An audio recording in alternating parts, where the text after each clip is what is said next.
Third Exide battery.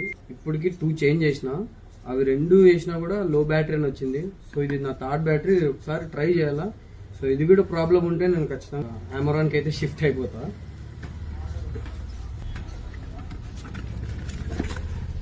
మనకైతే 48 months warranty ఉంటుంది కాబట్టి మనకేం ప్రాబ్లం లేదు. కానీ మనకైతే రీఫండ్ అయితే చేయరు.